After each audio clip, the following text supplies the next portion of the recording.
Assalamualaikum dan salam sejahtera semua. Kita kembali semula ke sesi video pembelajaran minggu ketiga Distance Learning dan Online Class Sains Darjah 6 bersama dengan Cikgu Fatin. Seperti biasa, video perlu ditonton selama 15 minit. Jadi video kali ini berdasarkan modul April Sains Darjah 6 muka surat 15 hingga 18. Lepas selesai menonton video, bolehlah membuat latihan modul selama 30 minit. Sebarang pertanyaan dan soalan boleh dikemukakan di WhatsApp. Jangan lupa like Facebook Master Max dan juga YouTube Master Max 2020. Jadi, semua pelajar sila bersedia dan buka modul sains masing-masing.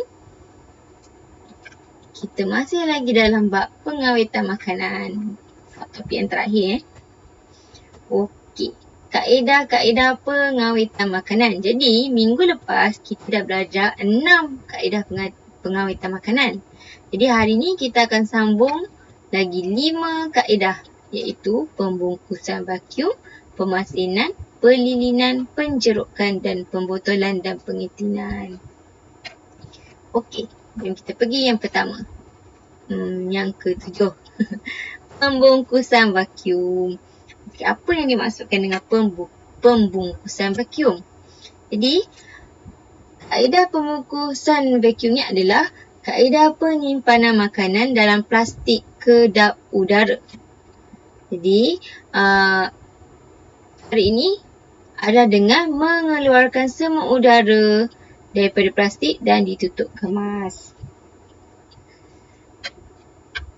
Cara ini dapat menghalang pertumbuhan mikroorganisma. Kerana kita tahu mikroorganisma memerlukan udara untuk hidup. Betul? Kerana udara ni ada air. Jadi mikroorganisma boleh hidup. Maka kita guna teknik pembungkusan vakum ni untuk dengan cara mengeluarkan semua udara dan simpan dalam plastik kedap. Okey, cara ni digunakan oleh semua orang. Kalau awak tak sedar, tanpa awak sedar, awak pun menggunakan cara ni. Bila awak nak simpan makanan awak dalam bekas-bekas tupperware ke, dalam plastik ke. Okey. Jadi, cara ni dapat mengekalkan kesegaran makanan. Jadi, makanan dapat bertahan dengan lebih lama. Dan selamat digunakan tanpa menggunakan bahan kimia.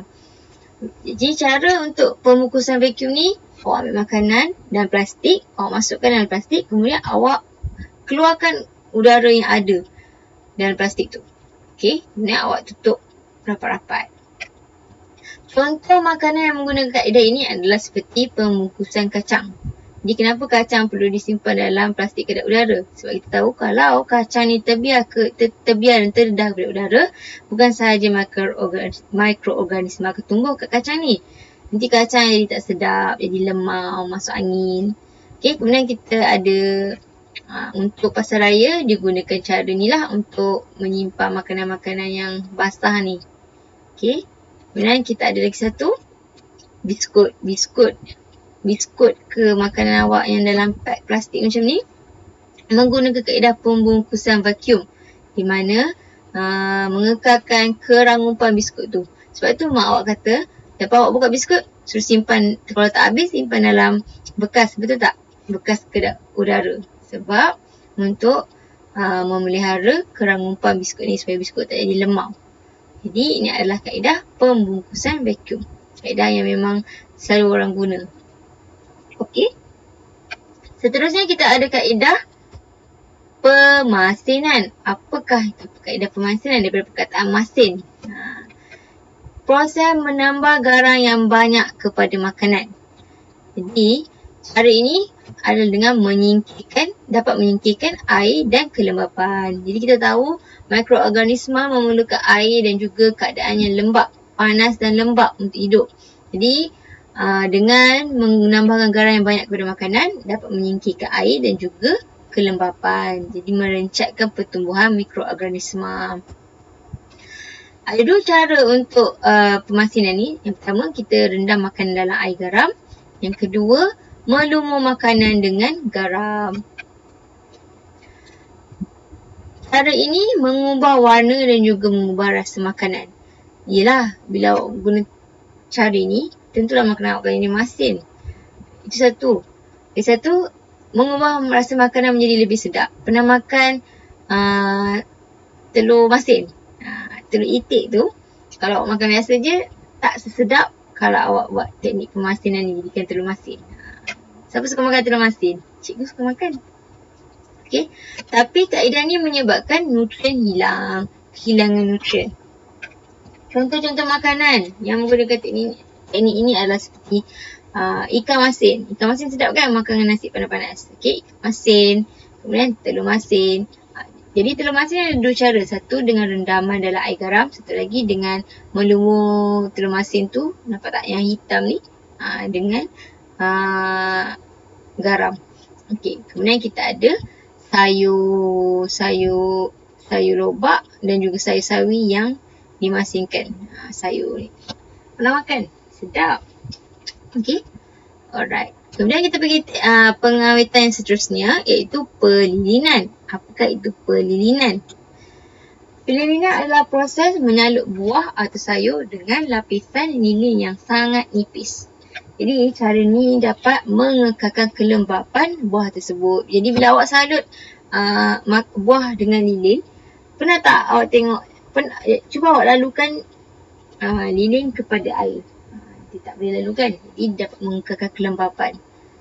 Dan juga menampakkan permukaan yang berkilat pada buah. Nampak cantik lah buah tu. Appealing untuk tengok. Tertarik. Jadi cara pelilinan ni dapat mengelakkan pertumbuhan mikroorganisma sebab air tak dapat pergi. Ada lapisan lilin yang dah melindungi kulit buah atau sayur tersebut. Jadi menghalang pertumbuhan fungi. Okey. Cara ini juga dapat melambatkan buah menjadi lebam. Jadi kita tahu salah satu ciri buah yang rosak adalah buah tu bertukar warna menjadi lebam. Contoh buah apple. Kalau awak biar lama-lama kat luar, tak ada apa yang awak buat dengan dia, awak biar je, dia akan jadi macam warna kuning-kuning, kemudian dia punya kulit tu pun jadi lebam. Jadi cara pelilinan ni dapat melindungi buah daripada lebam. Okey, cuba. Biasanya cara ni digunakan untuk buah yang dieksport. Kenapa?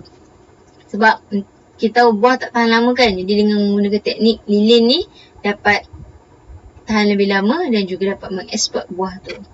Okey, cikgu bagi contoh lah. Ni contoh buah apple yang menggunakan nampak berkilat je dia punya permukaan kan. Yang satu buah strawberry. Kita tahu buah strawberry ni hanya boleh ditanam di kawasan yang ada cuaca sejuk. Contoh dalam negara kita di Cameron Highland. Jadi untuk memudahkannya dieksport untuk diedarkan di seluruh negara. Jadi dia gunakan teknik pelilinan ni lah untuk melindungi, mengekalkan kelembapan dan juga melindungi buah daripada menjadi lebam. Okey, selamat tak nak makan buah yang ada lilin ni? Okey, ya, lilin tidak dapat dicerna oleh manusia. Tapi lapisan yang digunakan sekarang, teknologi kita dah canggih kan? Berbentuk polimer alami yang tidak beracun. Kalau awak perasan dekat buah anggur atau buah plum, pernah makan buah plum? Buah anggur, kan ada macam putih-putih tu kan? Jadi sebab tu awak kena makan buah. Sebelum makan buah buat apa? Basuh dulu. Buang dulu yang putih-putih ni, baru awak makan. Ada setengah macam buah apple ke ataupun buah pear, tak ada masalah. Awak boleh buang kulit. Kalau macam buah strawberry, buah anggur ni, jadi awak kena cuci dululah. Ada je orang yang makan dia buang kulit. Buah anggur awak buang kulit. Ada orang buat tapi susah lah. Macam cikgu lagi suka makan kulit. Baru rasa rangup tu kan, crunchy dia. Okay, dia awak basuh, lilin tu akan hilang. Dengan cara apa? Merendam atau menggosok keluarkan lilin tu. Okay, penjerokan. Jadi, apakah proses penjerokan? Penjerokan ialah proses mengawet makanan dengan merendam makanan di dalam cuka, larutan gula pekat ataupun larutan garam pekat. Jadi, kita tahu mikroorganisma atau bakteria tidak boleh hidup dalam keadaan yang terlalu berasik atau terlampau masin atau terlampau manis. Jadi, larutan cuka ni beri rasa masam, larutan gula pekat rasa manis lah, dan juga larutan garam pekat rasa masin. Okay. Cara ni boleh membuatkan makanan disimpan dalam jangka masa yang lama, tetapi rasa dan khasiat tu akan berkurang. Contoh-contoh makanan yang menggunakan cara penjerukan ni adalah seperti jeruk timun, pickles, kemudian jeruk mangga, jeruk-jeruk Pak Ali tu yang awak suka makan daripada Penang tu, itu adalah menggunakan cara penjerukan lah. Memang sedap tapi khasiat dia kurang. Jadi macam mana cara-cara untuk buat jeruk ni? Okay, cikgu bagi tahu secara ringkas lah. Contoh jeruk mangga. Mangga muda tu akan dipotong, kemudian akan dicuci dan ditoskan. Lepas tu mangga tu akan digaul dengan garam. Kemudian selepas beberapa jam dia direndam dalam air garam tu, irisan mangga tu akan dicuci sekali lagi dan ditoskan. Kemudian akan direndam pula di dalam larutan gula atau garam yang pekat atau cuka selama beberapa hari untuk jadikan jeruk mangga. Kenapa dia direndam dalam air garam? Kita tahu garam boleh menghalang pertumbuhan mikroorganisma. Kita belajar kan pemasinan kan? Okey, itu secara ringkas lah cara penjerukan. Dan yang terakhir sekali kita masuk kepada pembotolan dan pengetinan. Cara pengawitan ni adalah cara pengawitan yang paling orang kata common, yang paling semua guna. Kalau awak pergi pasar raya tu, sup, sos cili, sos tomato, kicap, jam strawberry awak, Nutella ke apa, semua menggunakan proses pembotolan dan pengetinan ni, produk-produk tenusu. Okay. Jadi secara ringkasnya, makanan dimasak pada suhu yang tinggi untuk membunuh mikroorganisma. Jadi ada proses pendidihan berlaku di sini. Kemudian akan disimpan serta-merta dalam botol atau tin yang kedap udara. Okay, jom kita tengok apakah langkah-langkah ataupun kata step untuk proses pengetinan makanan ni. Cikgu bagi contoh pengetinan buah. Okay. Alright.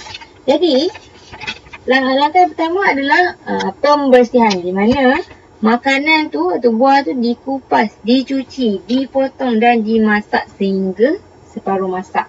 Okay, dia dah potong, dia cuci, dia bersih. Kemudian dia akan melalui proses kedua, itu pendidihan, dia dimasak sehingga separuh masak. Kemudian pada waktu ni makanan tu akan ditambah dengan perisa, pewarna ataupun pengawet kimia. Pengawet kimia ni untuk membuatkan makanan tu tahan lebih lama lah.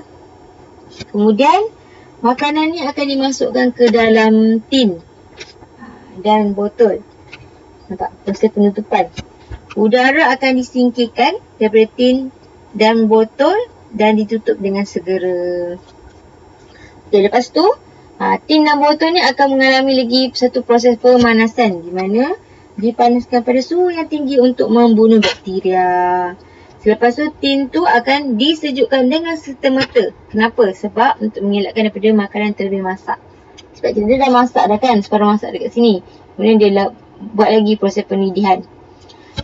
Selepas tu tin atau botol tersebut akan dilabel dan dibungkus untuk pemasaran. Itu secara ringkas lah macam mana proses pengetinan makanan.